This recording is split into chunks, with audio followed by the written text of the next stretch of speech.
Magandang araw sa inyo guys, and for today's video ay pupunta tayo kay Sir Egor Motor Garage.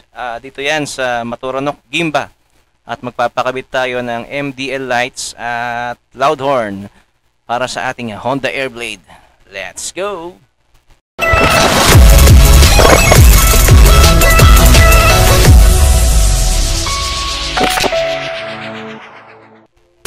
So ayan guys, after 2.5 years ng ating Honda Airblade ay magpapakabit na tayo ng MDL o yung mini driving light.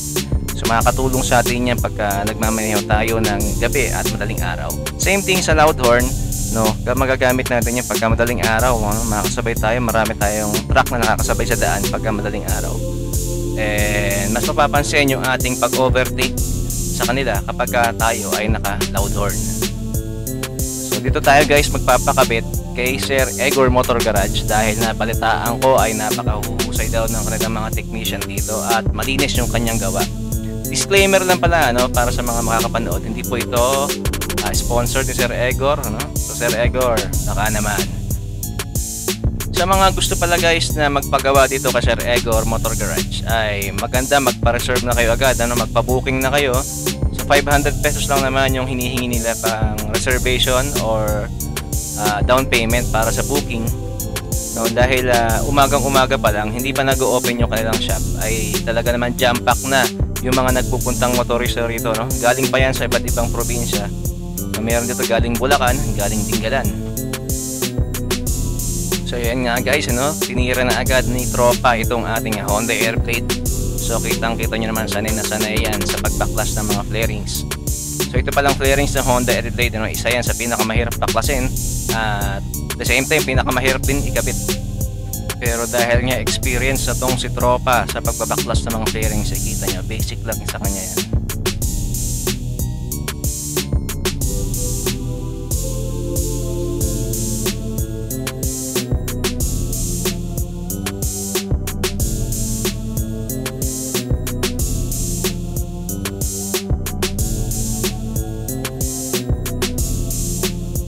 So after mabaklas si tropa itong ating headlight at mga flaring sa gilid, ay ini-inspect na niya kung saan ba magandang ipwesto yung ating P-horn. So yan po ay snail type at yan po mga yan ay sensitive sa tubig at alagabok. So once po na mapasukan yan ay maagbabago na yung tunog niyan o yung tono niyan. So ayan guys, dito natin ipwesto yung ating dalawang horn. So pag nagpakabit kayo guys sa kanila, dual horn na rin yung ikakabit nila. At ito pong version na to, yan yung pinaka-safe para sa Honda Airblade.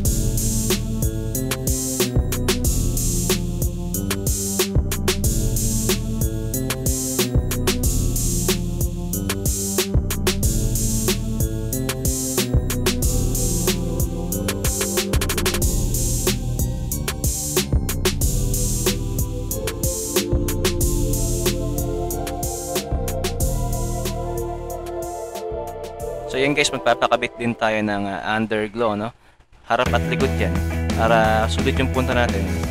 And dalawa na silang nagtulong dyan para mas mapabilis yung paggawa ng ating mga wirings.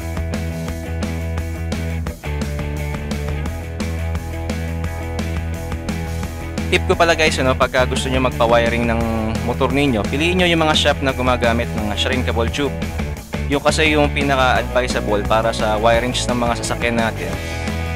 Huwag yung mga shop na puro electrical tape lang, kasi yung electrical tape po in the long run hindi maganda yan.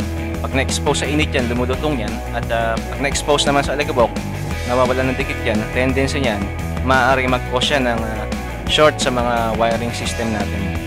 At isa po yan kung bakit patok na patok itong Egor Motor Garage. Kahit isang electrical tape hindi sila gumamit dyan. Puro shrinkable tube yan, napakalinis tignan ng kanilang pagkakagawa sa lahat ng mga motor na tinitira nila. At isa pa sa kagandahan sa kanila, hindi nila gagalawin yung original wirings ng inyong motor. Kita nyo kinakabit na yan, gumagawa sila ng sarili nilang harness.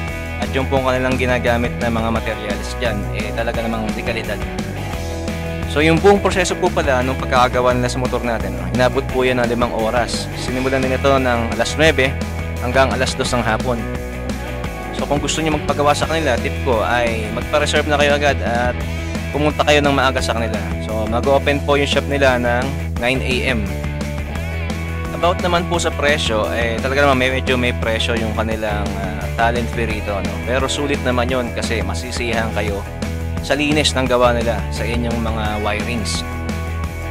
At nagbibigay din sila ng warranty dito, no? 2 months warranty para sa mga motor na ginagawa nila. So ayan guys, explain ko lang yung mga pinadagdag natin sa motor natin. Siyempre unang-una, itong ating MDL lights. Ayan, yan yung pinadagdag natin. So ayos naman yung pagkaka-mount nya. And then yung ating MDL lights, ito yung switch nya. Ayan, hindi natin pinapwesto para maging pinutin. Check natin. Yun. So yung high beam nya ay dito na natin pinalagay. Kasabay na nung high beam yung ating stock na headlight. So check natin kung mag-iiba. Ayan. Ang low beam nya ay yung white and then high beam is color yellow. Yata. Yellow or green. And then sa natin pinadagdag ay yung ating underglow. So check natin kung makikita. Yung switch ng underglow natin, dito natin pinalagay. Ayan.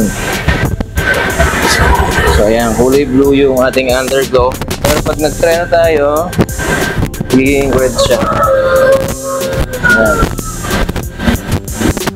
Tsaka yung isa pa natin pinadagdag, yung ating P-horn.